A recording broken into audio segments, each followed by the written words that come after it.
Boa noite, meus irmãos, a paz do Senhor Jesus. Hoje iremos continuar no estudo dos profetas menores. Hoje veremos Miqueias, capítulo 2. Na semana passada tivemos uma pequena intercalação e o pastor deu Obadias. E agora voltamos à programação normal, ao panorama aqui, o acompanhamento, a sequência de Miqueias. E vamos começar com a nossa oração.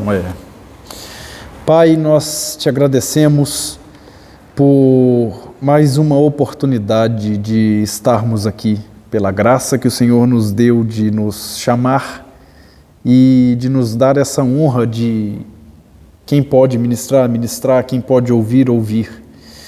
E que o Senhor faça do nosso coração uma terra fértil, que a palavra semeada aqui entre em nosso entendimento e produza frutos à sua maneira e medida. Pai, nós te pedimos que o Senhor proteja aqueles que não puderam vir, os que ainda estão por vir e nós que já estamos aqui. Eu te peço que o Senhor entre nessa igreja, Senhor, em cada membro, em cada pessoa, em cada ser humano e traz um renovo.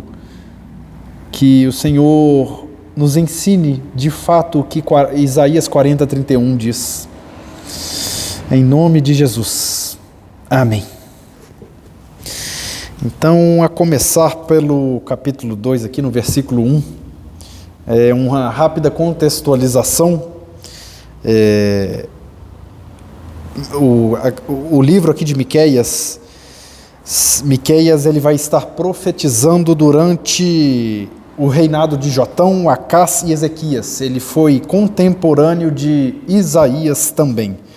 E Israel vivia uma época de prosperidade econômica para alguns, mas para outros eles eram afetados com a pobreza e miséria devido à corrupção, idolatria e opressão aos pobres. Infelizmente não é muito diferente do que estamos vivendo e vendo nos dias de hoje.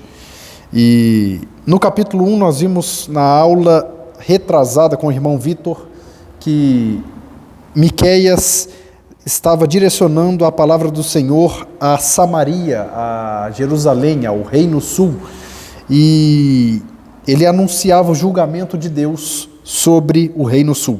E agora, no capítulo 2, nós veremos por que esse julgamento virá. Miqueias vai descrever o motivo do julgamento, o motivo porque Deus está para mandar esse julgamento. E a situação política aqui de Israel, ela era o seguinte, como nós já temos visto nos estudos dos profetas menores, Israel estava dividido em Reino Sul e Reino Norte. O Reino Norte ele foi levado para a Síria, mas não é esse o nome, me fugiu.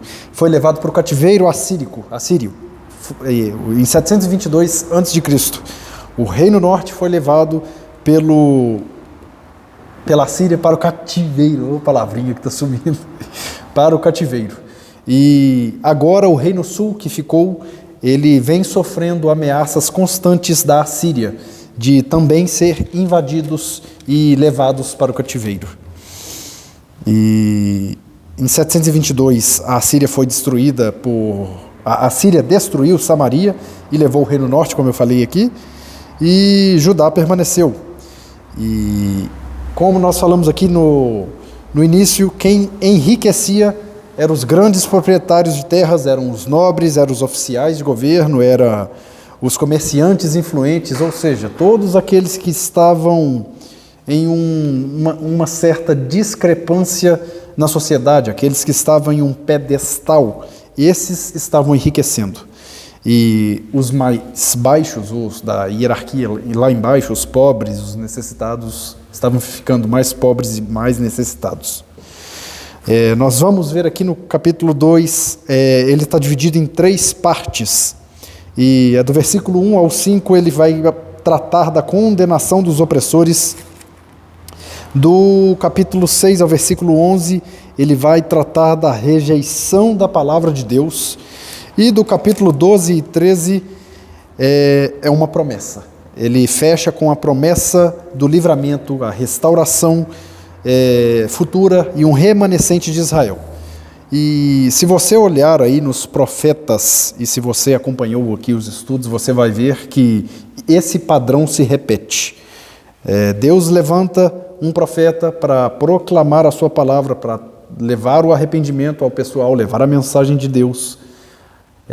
Muitas vezes eles obstinam o seu coração, há os que se arrependem, mas os que são obstinados, como todo ser humano eles continuam se obstinando, e Deus levanta mais profetas, e vai levantando profetas, e chega uma hora que eles se arrependem, e aí Deus se arrepende, e esse arrependimento nós já vimos aqui diversas vezes, que é um antropomorfismo.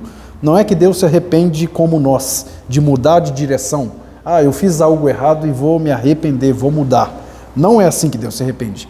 O arrependimento de Deus é uma maneira limitada para tentar explicar um Deus ilimitado.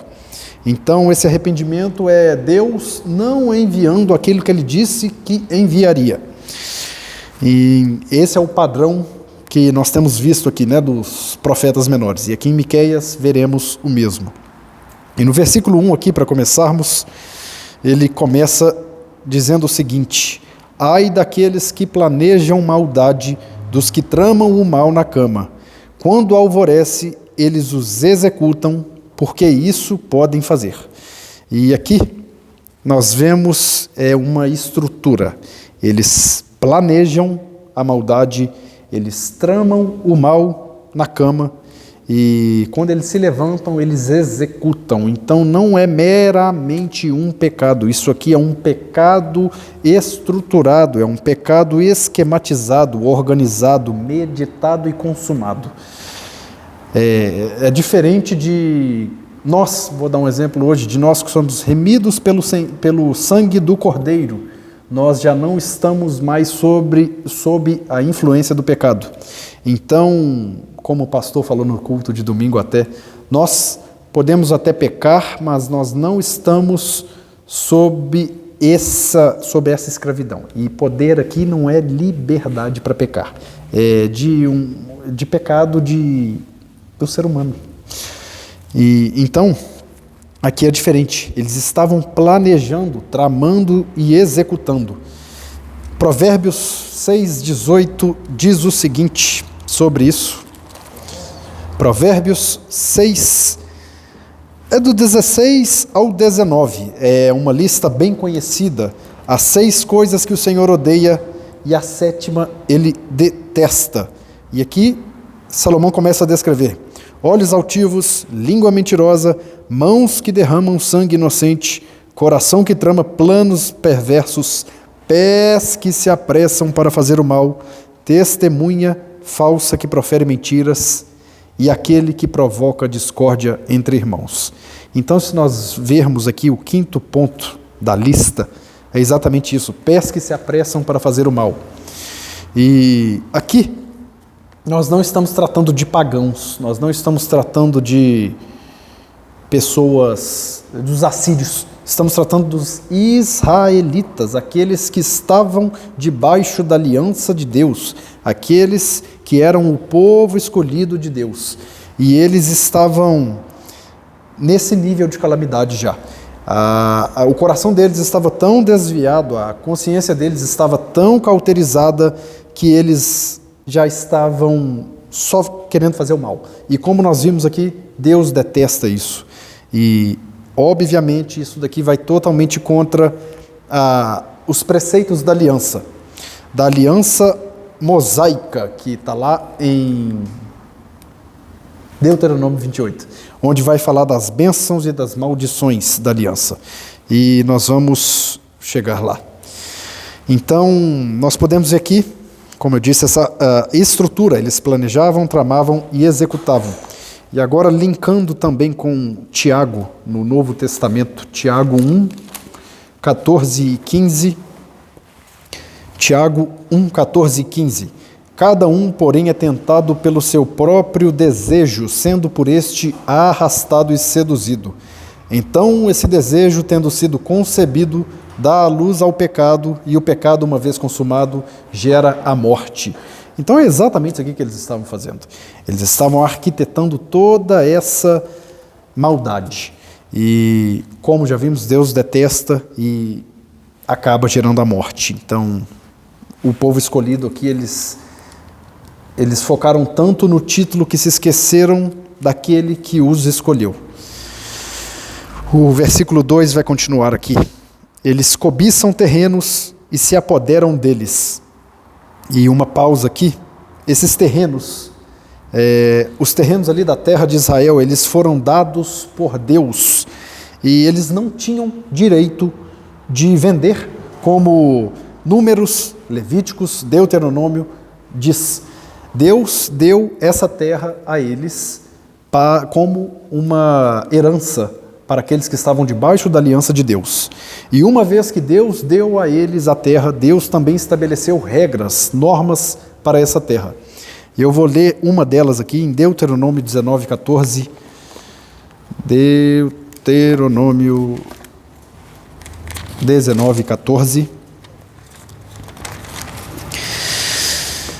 Não mudem os marcos de divisa da propriedade do seu vizinho, que foram estabelecidos pelos seus antecessores na herança que vocês receberão na terra que o Senhor, o seu Deus, lhes dá para que dela tomem posse. Então, essa terra aqui é a mesma que Josué ordenou aos 12 espias lá para irem e espiarem a terra e tomarem posse. É a mesma terra prometida que Deus prometeu aos israelitas ao tirarem eles do Egito.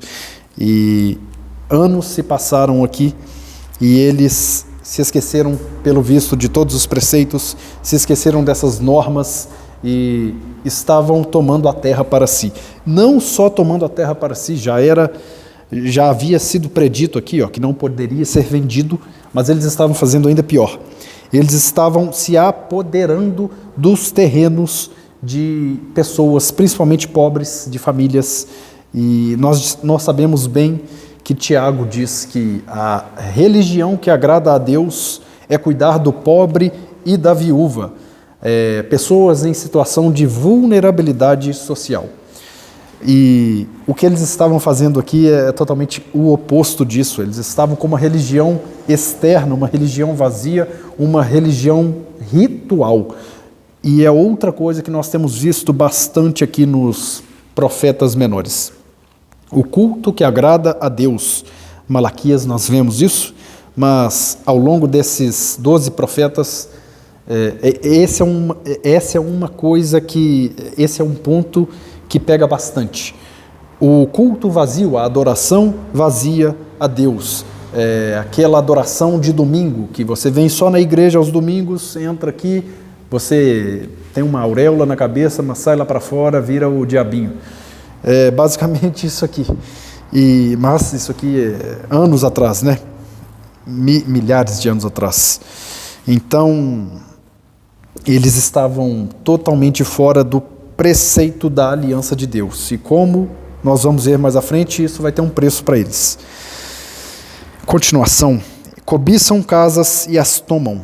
Oprimem o homem e a sua família, a ele e aos seus herdeiros.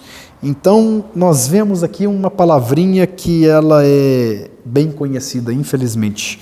Ela é conhecida por nós, ela é citada diversas vezes na Escritura e ela está até nos mandamentos, a cobiça. É o 10º mandamento, não cobiçarás. E ele aparece aqui como uma raiz da violação desse mandamento, não só desse, como de vários outros. Se você quebra um mandamento, não necessariamente você está quebrando apenas um. Você também está quebrando o de amar a Deus sobre todas as coisas e aqui o de amar ao próximo, porque se você está cobiçando, não é algo positivo, não é que roupa bonita o Vitor tem, não, é algo diferente. Essa roupa é bonita demais para o Vitor, a pessoa não quer que você tenha aquilo, é algo terrível. E eles se apropriavam disso, eles tomavam posse das coisas dos outros, não só dos outros, mas dos pobres, de família, coisas que eles não conquistaram. E aqui nós estamos falando dos governadores, estamos falando dos cabeções, dos altos líderes da High Society, da turma alta.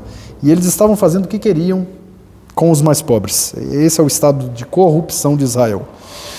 E nós podemos pensar hoje em dia, trazendo aqui para o nosso dia, mas hoje em dia ninguém invade a casa de ninguém, ninguém cobiça assim, mas será? As redes sociais hoje elas trazem consigo a cobiça. Quando a gente olha para a vida do outro e acha que a vida do outro é uma beleza, que a vida do outro não tem problemas, que a vida do crente que é o problema, a vida do crente é a cruz, a vida do crente é a sola no chão com espinho. Mas não, a vida aqui na terra é assim. Há os momentos bons, mas há os momentos ruins também.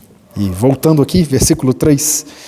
Portanto, assim diz o Senhor, estou planejando contra esta nação uma desgraça da qual vocês não poderão livrar-se.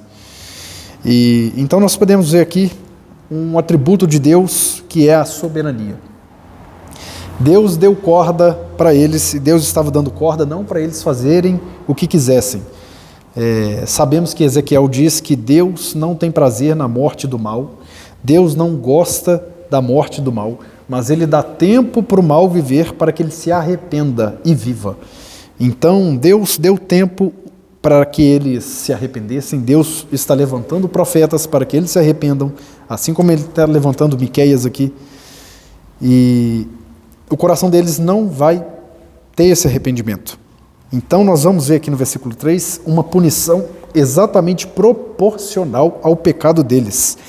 Como vimos no versículo 1 e 2 aqui, eles cobiçavam a terra dos outros, se apoderavam da terra deles e expulsavam os donos de suas terras da terra deles. A terra que nem deles era, eles eram mordomos, a terra de Deus.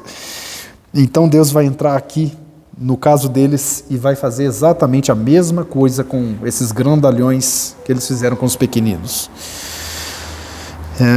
Vocês deixarão de andar com arrogância, pois será tempo de desgraça. Naquele dia vocês serão ridicularizados. Eles zombarão de vocês com essa triste canção. Estamos totalmente arruinados. A propriedade do meu povo foi dividida. Ele tirou-a de mim, entregou a traidores as nossas terras. Então, como eu disse, exatamente o que eles fizeram. Eles tomaram posse da terra dos outros, eles expulsaram as famílias das suas próprias terras, e Deus está usando dessa mesma ferramenta para com eles. Deus está aqui permitindo que eles fossem expulsos de suas terras por invasores, e que esses invasores também se apropriassem da terra deles. É o senso de humor de Deus. Deus tem um senso de humor que é só dele, e ele é soberano, e ele sabe onde aperta para quebrar o orgulho do homem.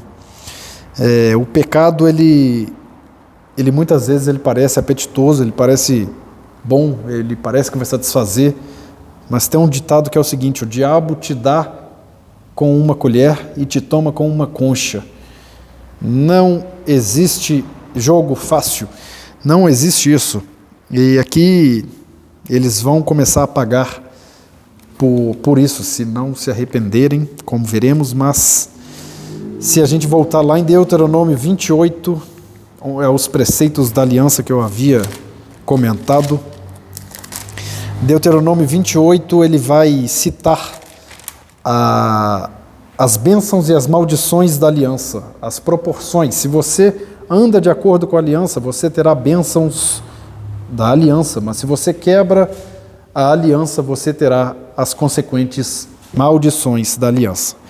E aqui em 28, 52, parte B, diz o seguinte aqui: sitiará todas as suas cidades em toda a terra que o Senhor, o seu Deus, lhe dá.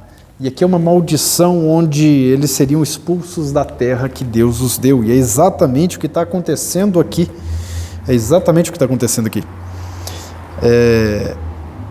Então, eles estão começando a quebrar a cara. Deus está permitindo esse sofrimento, Deus está permitindo Tudo isso aqui aconteceu ao seu próprio povo, porque Deus não pode ser complacente. Não é porque é o povo dele, mas está cometendo pecado, está cometendo faltas, está cometendo erros, está andando em falta com Deus. Ele não pode simplesmente tapar os olhos. Ele não pode. Então, ele tem levantado aqui ainda, em toda a sua soberania, em toda a sua graça, bondade e amor, os profetas para exortarem e abrirem os olhos e trazerem o coração deles ao arrependimento. E tem uma frase também que é o seguinte, ela diz que nós não somos pecadores porque pecamos, nós pecamos porque somos pecadores. Tem que tomar cuidado, porque essa aqui dá para confundir. Mas é o seguinte, nós não nos tornamos pecadores por cometer pecados, nós cometemos pecados porque nossa natureza é caída, mas graças a Deus aqui só tem remido pelo sangue do Cordeiro, aqui só tem crente, e hoje o Espírito Santo de Deus habita em nós, graças a Jesus Cristo, e nós fomos salvos, estamos sendo salvos e seremos salvos.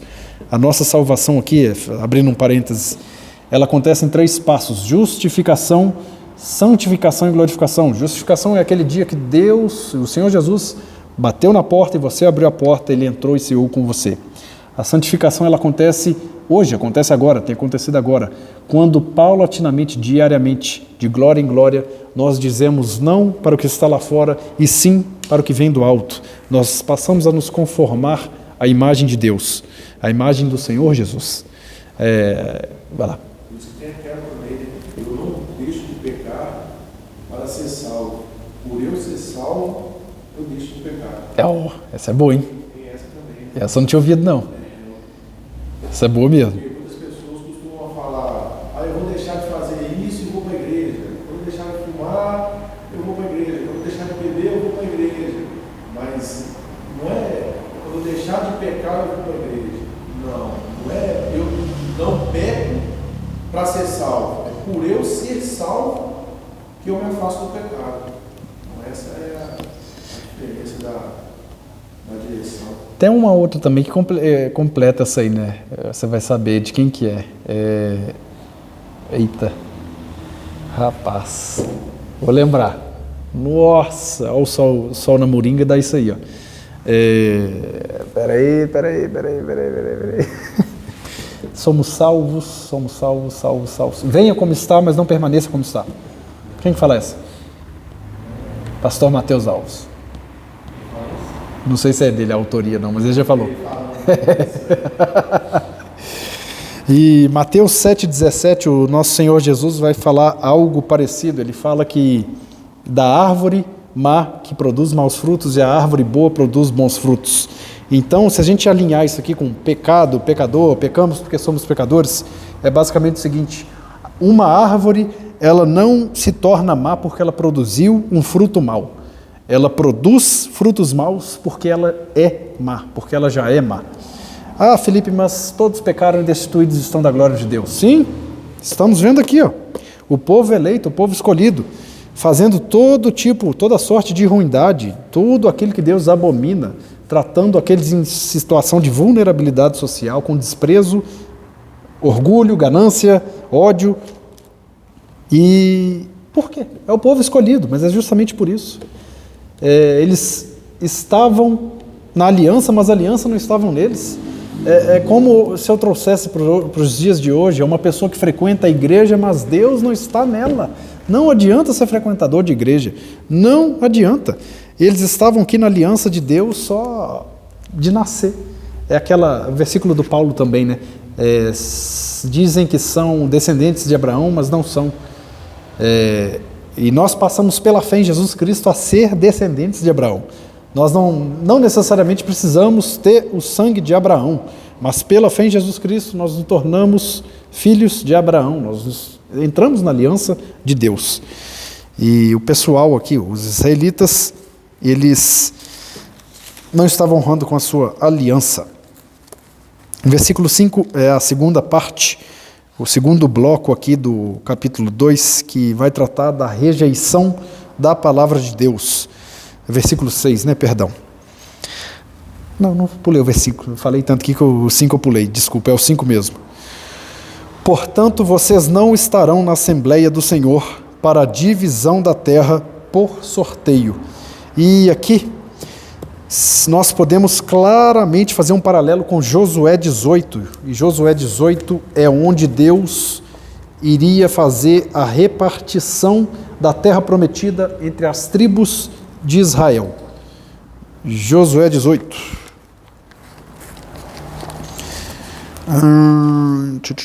Josué 18, eu vou ler aqui o versículo 4, 6 e 10. Escolham 3 homens de cada tribo e eu os enviarei. Eles vão examinar a terra e mapeá-la conforme a herança de cada tribo. Versículo 6. Depois que fizerem um mapa das 7 partes da terra, tragam-no para mim, e eu farei um sorteio para vocês na presença do Senhor, o nosso Deus.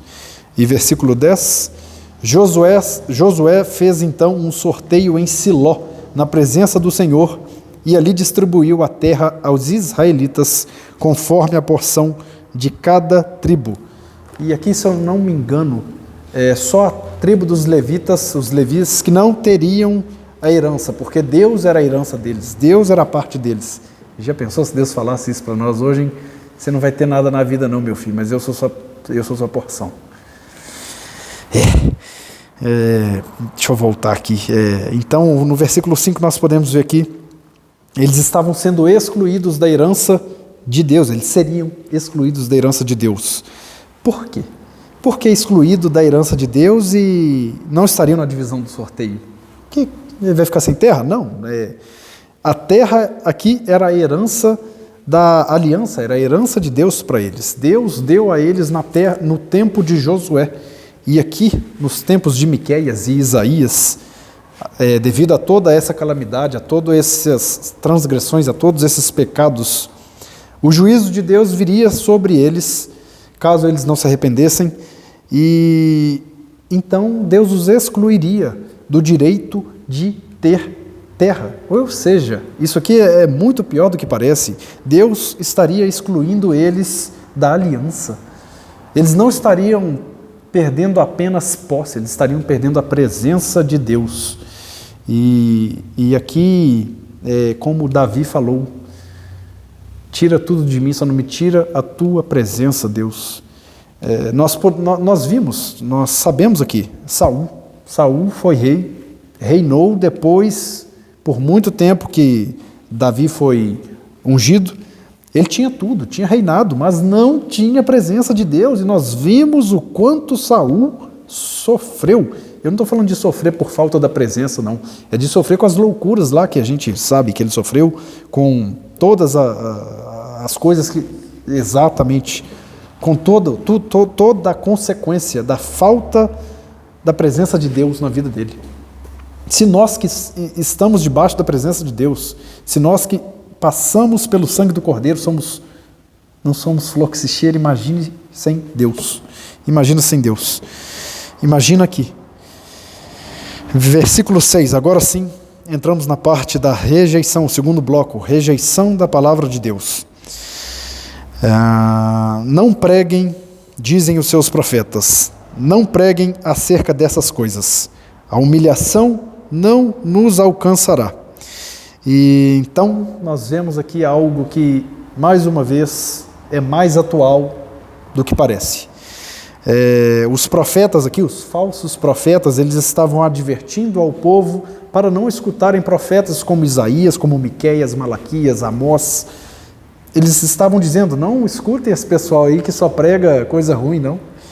Vão escutar ali um pregador da prosperidade, vão escutar ali uma mensagem de fé positiva, e é exatamente isso aqui, viu? Enquanto os verdadeiros profetas de Deus foram levantados para mostrar os erros, apontar as falhas, para que eles se arrependessem, e então esses falsos profetas, eles dizem, não vai acontecer isso aí não vai acontecer nada disso. E anos depois, Paulo escreve algo parecido com isso em 1 Tessalonicenses, no capítulo 5, versículo 3. Quando disserem paz e segurança, a destruição virá de repente sobre eles, como as dores de parto à mulher grávida, de modo nenhum escaparão. Então é exatamente isso aqui. Eles estão falando de paz e prosperidade, mas a destruição vai os alcançar de maneira repentina. Eles estão dizendo para não escutar Miqueias com toda a sua pregação de arrependimento e de juízo, para eles focarem apenas no bom, mas isso é uma mentira. Deus levantou Miqueias, Deus colocou as palavras na boca de Miqueias. E um profeta, ele é levantado, um profeta é um mensageiro da parte de Deus, e ele é levantado para falar da parte de Deus, ser um porta-voz da parte de Deus, e ele é intitulado a 3 mensagens: edificação, consolação, exortação. E aqui era a exortação. Miqueias estava exortando, e todos nós aqui sabemos o quão difícil é ser exortado. Mas Salomão também diz que a sabedoria mora perto daqueles que gostam, a sabedoria mora perto daqueles que não se sentem insultados, não se sentem ofendidos ao serem corrigidos, ao serem exortados. Quem não gosta de correção é tolo, é ímpio. E eles aqui estavam agindo assim, pior do que ímpio, pior do que os assírios talvez, pior do que pagão. Não preguem acerca dessas coisas, a humilhação não nos alcançará. Então agora eles também decidiram ditar como seria o futuro deles. Ah, não, Deus vai mandar isso aí não. Vai dar tudo certo, vai dar tudo bem, não vamos ser destruídos não. Uai, que negócio é esse? Você é Deus agora? Então, eles estavam bem perdidos aqui. Versículo 7. Ó descendência de Jacó, é isto que está sendo falado. O Espírito do Senhor perdeu a paciência, é assim que ele age. Então o povo estava aqui acusando Deus de ser duro, eles estavam acusando Deus de não ter mais paciência. Mas Miqueias, ele vai falar que o problema não está em Deus, o problema está no povo, o problema está no coração deles, o problema está nesses pés que se apressam em fazer o mal. E essa frase aqui é muito emblemática, da parte do versículo B, que vai dizer o seguinte: as minhas palavras fazem bem àqueles cujos caminhos são retos. Essa daqui é a frase, é o versículo chave de Miqueias 2. As minhas palavras fazem bem àquele cujos caminhos são retos. E basicamente, se você teme ao Senhor, se você anda no temor do Senhor, e o princípio da sabedoria é este, temer a Deus, não é que as coisas vão de bem a melhor, não, de forma alguma. Estamos aqui na terra, estamos dispostos, não, me fugiu de novo, desculpa. Nós estamos debaixo de todas as possibilidades, tanto de ruim quanto de bom. Se algo de ruim nos acontece, não necessariamente é o diabo, não necessariamente é porque Deus nos odeia, mas essa terra é uma terra de espinhos. Mas quando nós andamos nos caminhos retos, nós andamos em temor a Deus, as coisas vão bem para nós. Nem que seja lá no fundo, nem que seja, você não possa estar enxergando agora, e talvez você esteja assim hoje. Mas se você fechar os olhos aqui agora, se você morrer aqui agora, eu tenho certeza que você tem a certeza, que o Espírito Santo te dá a certeza de que você vai acordar do lado do Senhor Jesus. E é sobre isso. É sobre isso. As palavras de Deus fazem bem àqueles cujo coração, cujos caminhos eles são retos. Então, por mais dura que seja a palavra, por pior que o profeta possa parecer pregar, a palavra de Deus ela nunca vai prejudicar, ela nunca vai ferir no sentido de prejudicar aquele que deseja obedecer. A palavra de Deus ela é uma faca de 2 gumes, nós sabemos, ela é um livro doce e amargo, mas a verdade liberta, E o versículo 8 continua: mas ultimamente o meu povo se levantou como meu inimigo. Além da túnica, arrancam a capa daqueles que passam confiantes como quem volta da guerra. Então, quão duro deve ser isso daqui? O povo eleito de Deus, o povo escolhido de Deus, ouvir da boca de Deus que se tornou inimigo de Deus. Isso daqui é um desenho de religiosidade, é um povo que oferecia culto vazio, é um povo que, como vimos aqui durante o capítulo 2 até agora, exploravam os mais fracos, exploravam os vulneráveis, eles estavam tirando esperança de famílias, de crianças, eles estavam fazendo tudo aquilo que Deus abomina. Estavam distantes da verdadeira religião, estavam construindo a sua religião, construindo a sua escada até Deus, mas não somos nós que vamos até Deus, principalmente com os nossos métodos lambões. Não é assim que funciona. Versículo 9. Vocês expulsam as mulheres do meu povo dos seus lares agradáveis. Vocês removem dos filhos delas a minha dignidade para sempre. Então, a conclusão do versículo 8 aqui, que eu acabei de falar, eles estavam tirando esperança de famílias, estavam sendo piores do que ímpios.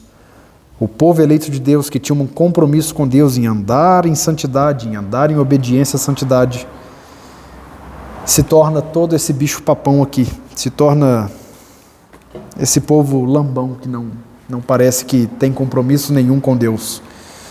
Sabemos também que lá em 1 Samuel 15, ou 2 Samuel 15, está escrito que Deus não quer sacrifícios, Ele quer obediência.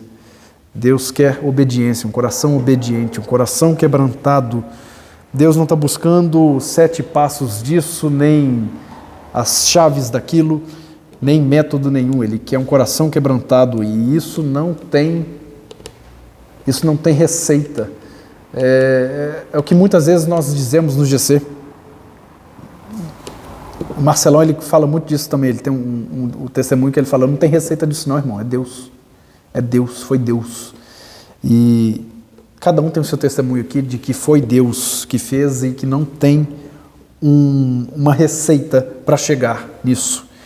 E é isso, é a medida de Deus. E mais uma vez, eu vou ter que citar, porque senão, se eu continuar, a gente vai entrar em calvinismo e arminianismo, né, meu irmão? Ah, por que Deus salva uns e não os outros? Não sei. Não sei, mas a nossa parte, Ele já comissionou. Ide e pregai. Versículo 10. Levantem-se, vão embora. Este não é o lugar de descanso, pois ele está contaminado e arruinado, sem que haja remédio.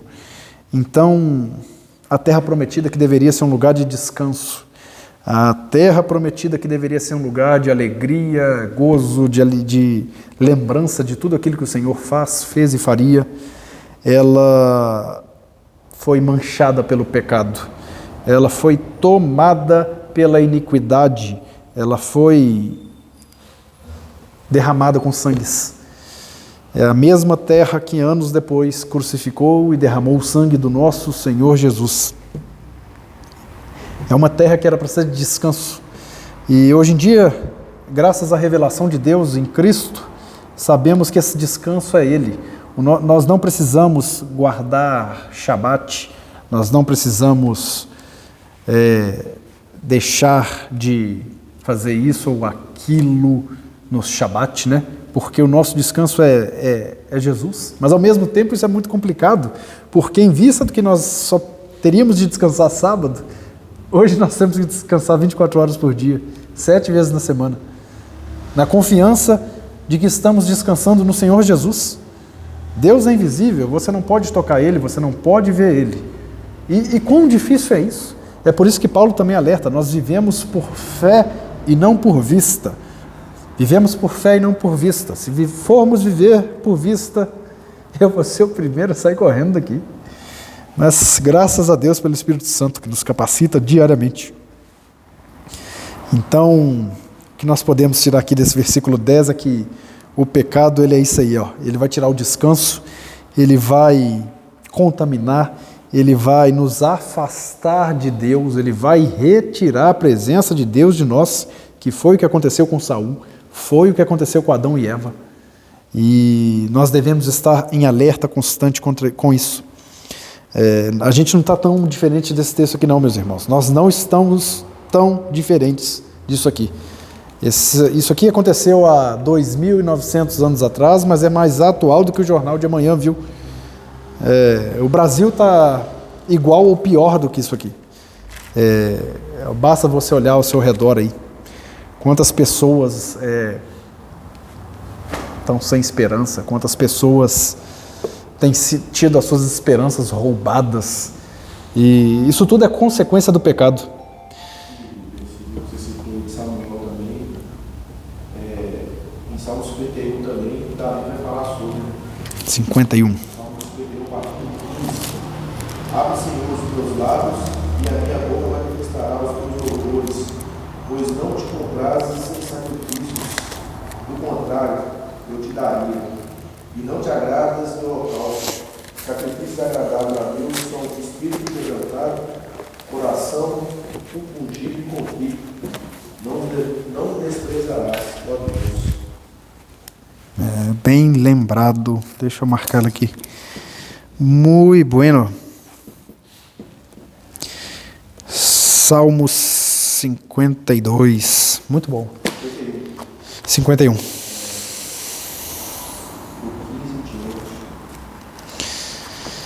Então, deixa eu só dar uma respirada aqui que eu acelerei para variar, né?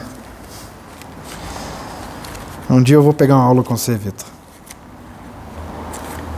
Malaque, versículo 11. Se um mentiroso e enganador vier e disser: eu pregarei para vocês fartura de vinho e de bebida fermentada, ele será o profeta deste povo. Então, como nós vimos aqui no versículo 6, sobre os falsos profetas, e aqui conclui esse segundo bloco, eles não queriam ouvir a repreensão, eles não queriam ouvir a exortação, eles estavam rejeitando a palavra de Deus. Eles prefeririam ouvir aquilo que o coração pecaminoso deles desejava do que ouvir a verdade. E mais uma vez, Paulo é muito assertivo ao falar sobre isso. 2 Timóteo 4, 3. Paulo diz o seguinte, 2 Timóteo 4, 3. Pois chegará o tempo em que não suportarão a sã doutrina. Ao contrário, segundo seus próprios desejos, juntarão para si mesmos mestres que lhe digam o que os seus ouvidos, coçando, desejam ouvir. Eles se recusarão a dar ouvidos à verdade, voltando-se para os mitos. Então, o que diremos? Se Deus é por nós, quem será contra nós?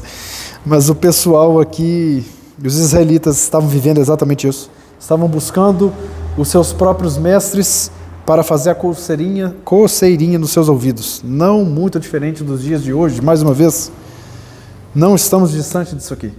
Basta você ver aí, o pastor pregou a mesma mensagem 3 vezes e o Mateus já falou isso aqui. Mas se ele já pregou a mesma mensagem 3 vezes, você tem que mudar então alguma coisa, você não acha não? Mas as pessoas preferem não abraçar aquilo ali, fingir que não é com elas. Tem uma história que é o seguinte, rapidamente. É um cara que ele estava em adultério e falou assim que a Bíblia não falava com ele. Aí ele foi contar para o pastor que um dia ele abriu a Bíblia assim aleatoriamente e caiu um versículo dizendo: você e suas mulheres serão assassinados à espada. Aí ele pegou, fechou a Bíblia e falou: tá vendo? Esse trem não fala comigo não. Não fala da maneira que você quer, mas olha aí, não está falando? A palavra de Deus, ela é viva e eficaz. Ela é viva e eficaz. Ela não precisa de mitos, ela não precisa de mentira. A verdade, a verdadeira mensagem de Deus, a verdadeira mensagem do Senhor, ela vai abordar tanto graça quanto arrependimento. Ela não vai entregar uma hipergraça, ela não vai entregar somente prosperidade, não. Ela é equilibrada. A mensagem de Deus, ela deve tocar os corações e ir até a junta e medula e levar a pessoa a arrependimento. Esse é o grande objetivo de Deus para a nossa vida. Não é que você troque o seu carro, não é que você troque a sua casa, e está tudo bem isso, viu? Não estou demonizando riqueza aqui não, de forma alguma. Mas o objetivo principal de Deus para a nossa vida é que nos arrependemos e vivemos. O objetivo principal de Deus é restaurar a sua imagem e semelhança em nós. E isso só é possível através do sangue do Senhor Jesus, da obra do Senhor Jesus. E versículo 12. Vou de fato ajuntar todos vocês, ó Jacó. Sim, vou reunir o remanescente de Israel. E aqui entramos no terceiro e último bloco. O bloco da restauração, da promessa de livramento do remanescente. E mais uma vez, um padrão que se repete ao longo desse Antigo Testamento, ao longo desses profetas. Deus levanta o profeta prega arrependimento, há o arrependimento.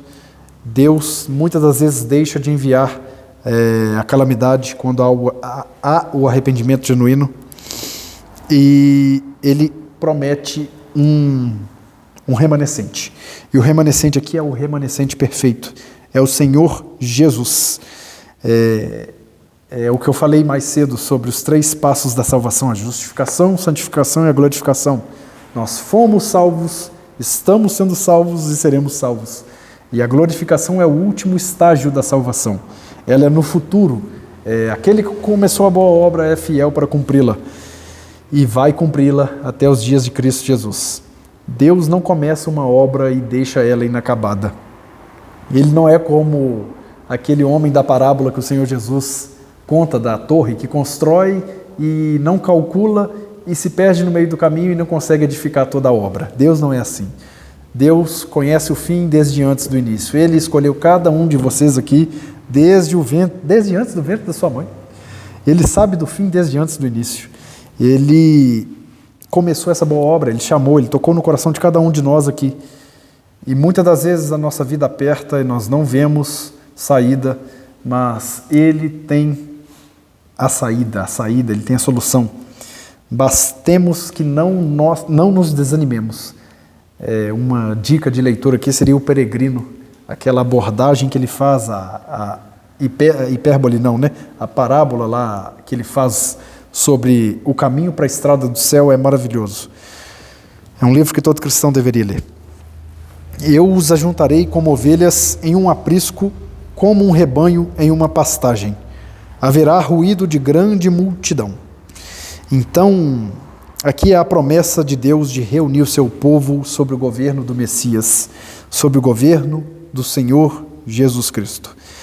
O Senhor Jesus, ele disse algo parecido com isso aqui também. Eu sou o bom pastor, as minhas ovelhas reconhecem a minha voz.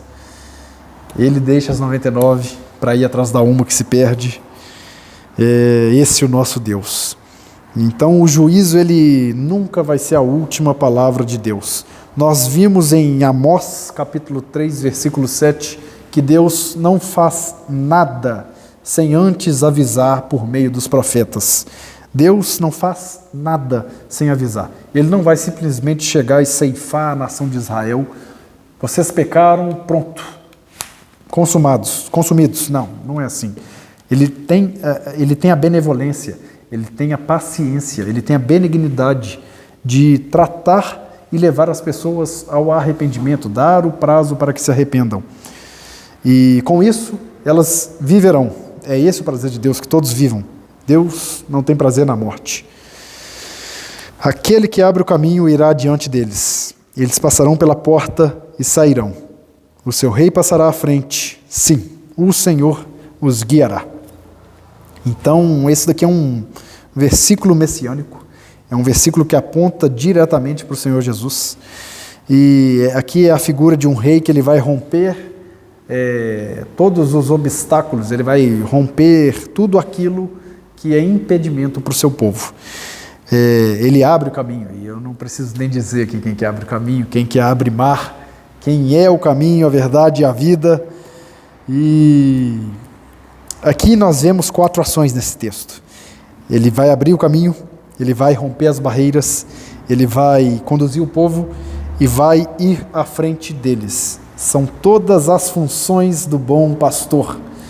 O bom pastor cuida e zela das suas ovelhas. Então, o Senhor Jesus, ele aparece tanto como Senhor e como pastor. Ele aparece também como rei. E então isso daqui aponta diretamente para o Senhor Jesus. Ele é o remanescente de Davi. Ele é aquele que Deus utilizou para confundir até mesmo os escolhidos. Ele veio para os seus, mas os seus não o reconheceram. E que maravilha, porque se não fosse a desobediência de Israel, se eles fossem perfeitos, se Deus tivesse criado eles perfeitos, um povo que cumpre a aliança de cabo a rabo, de capa a capa, nós não teríamos acesso a Jesus. Então, mais uma vez, não vou entrar nessa pauta mais a fundo não, mas que maravilha. E para finalizar aqui, tem algumas ligações aqui com o Novo Testamento que estão lá em Mateus 5, quando Jesus condena o pecado. Mateus 5, Jesus vai condenar o pecado que começa no coração. Aí é uma coisa bem complicada, bem delicada. Jesus ele vem para revelar Deus, e quando ele vem e revela, ele resume 613 ordenanças que são resumidas em 10 mandamentos. Jesus pega isso tudo e ainda fala, são 2 grandes mandamentos: amará o Senhor seu Deus, não é sobre isso aqui agora não, amará o Senhor seu Deus de todo o seu coração, alma, entendimento e ao seu próximo como a si mesmo. Então Jesus resume tudo isso e deixa bem na nossa cara, e a quem muito é confiado, muito será exigido. Quando Deus perdoa o tempo de ignorância, mas quando a gente sabe, a nossa medida passa a ser diferente. E aqui no versículo 21 do capítulo 5, Jesus fala o seguinte: vocês ouviram o que foi dito aos seus antepassados, não assassine, e quem assassinar estará sujeito a julgamento. Mas eu digo a vocês que qualquer que se irar contra o seu irmão estará sujeito de julgamento.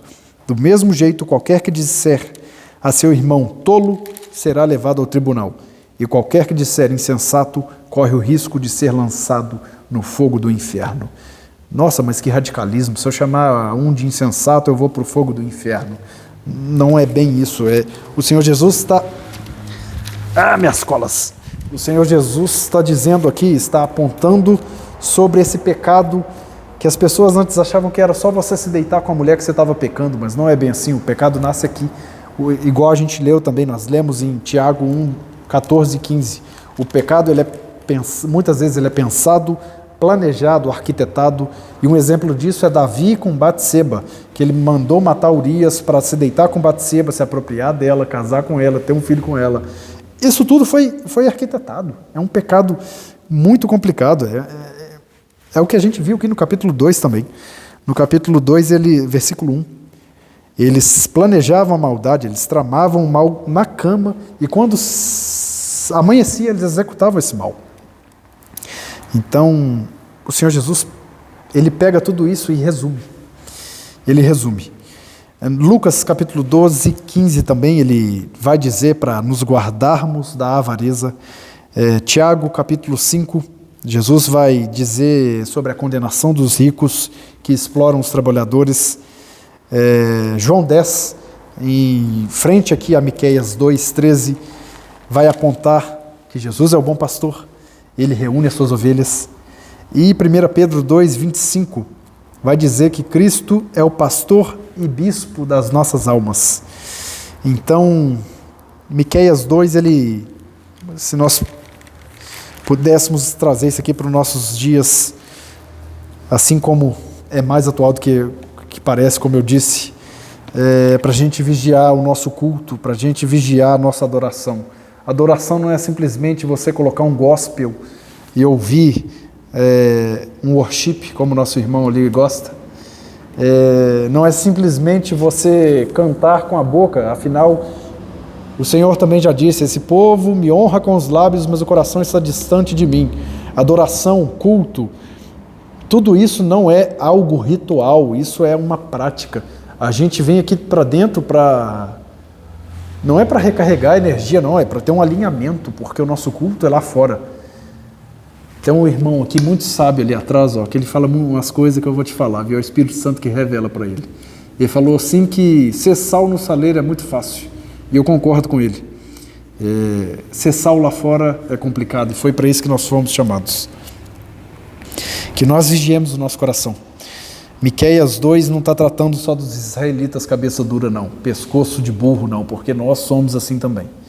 Nós estamos debaixo da aliança de Deus e muitas vezes oferecemos para Ele qualquer coisa. Entregamos para Ele não as primícias, mas o resto. E eu nem estou falando de dízimo. Se a gente for levar em consideração, me perguntaram esses dias, eu estou trabalhando com um senhor que não é cristão, ele falou: você dá dízimo? Falei: meu irmão, se eu te falar, você vai chorar. Se eu te falar que não tem que dar 10%, não, tem que dar 100%. Eu tenho que dar 100%. Mas como é que eu vou falar isso para ele? Ele vai entender que eu vou dar o meu salário. Mas é muito mais do que isso. O que o Senhor Jesus fez por nós não tem preço. Não tem como a gente pagar, não. Amém? Ora por nós aí, meu irmão.